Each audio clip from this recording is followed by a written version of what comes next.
AITA for telling my ex's sterile affair partner to have her own daughter if she wants to share cheerleading with one. I, 40F, and the mother of two amazing kids, a 10-year-old daughter and a 7-year-old son. Their father, my ex-husband, 44M, cheated on me years ago with Jen, 42F, who is now his wife. The affair shattered our family, and while I've done my best to move on for the sake of my kids, Jen continues to make things difficult. To start from the beginning, my ex and I were married for several years, and for the most part, I thought we had a good relationship. We had our kids, and we're building a life together. Sure, he traveled a lot for work, but I thought we were a team. Then Jen came into the picture. Jen wasn't some random woman. She was dating someone in my ex's friend group, and we crossed paths regularly at gatherings. Over time, she made an effort to get to know me, small talk at parties, following me on social media, even texting me occasionally about things like recipes or parenting tips. I thought she was just being friendly. I was completely blindsided when I found out she had been sleeping with my husband. I'll never forget the day I found out.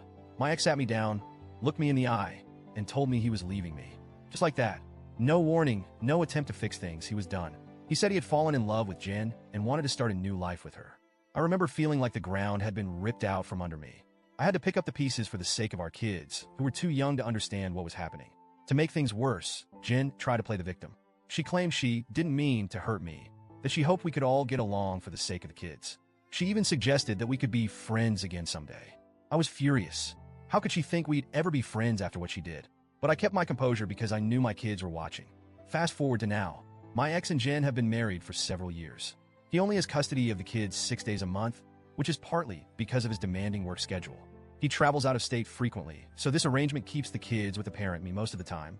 Jen has no biological children of her own. She and my ex made a point to tell me early on that she's sterile. I never asked, but they brought it up, hoping I'd share the kids more and encourage them to see Jen as a second mom. I made it clear from the start that I wasn't interested in co-parenting with Jen. She's not their mother, and she never will be. I've always supported my kids having a relationship with their dad, but Jen's involvement is not something I'm willing to facilitate. I've kept things civil for the sake of the kids, but I've also set firm boundaries. Jen, however, doesn't seem to respect those boundaries. Which brings us to the current issue.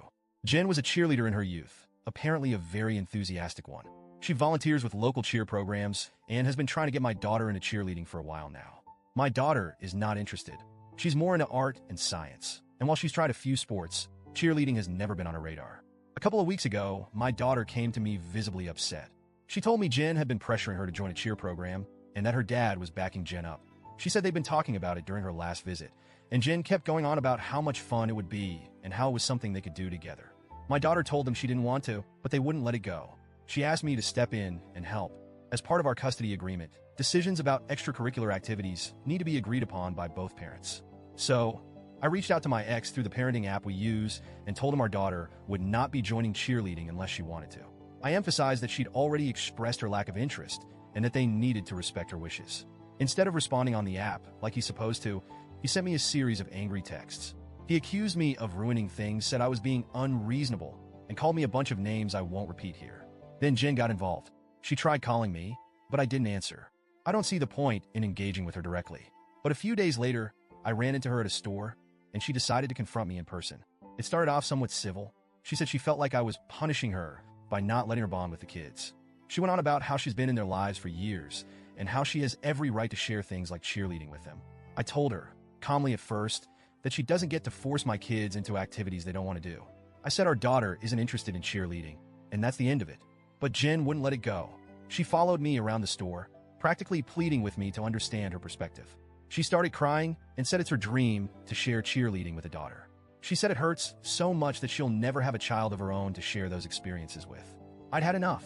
I turned to her and said, if you want to share cheer with a daughter, then go have one of your own. Leave mine alone. She stopped dead in her tracks, and I walked away. She didn't follow me after that, but the fallout was immediate. My ex called me later that day, furious. He said I was cruel to say that to Jen, knowing she can't have children. He demanded I apologize, but I refused. I told him Jen needs to respect our daughter's wishes and stop trying to insert herself into places she doesn't belong. Now I'm wondering if I went too far.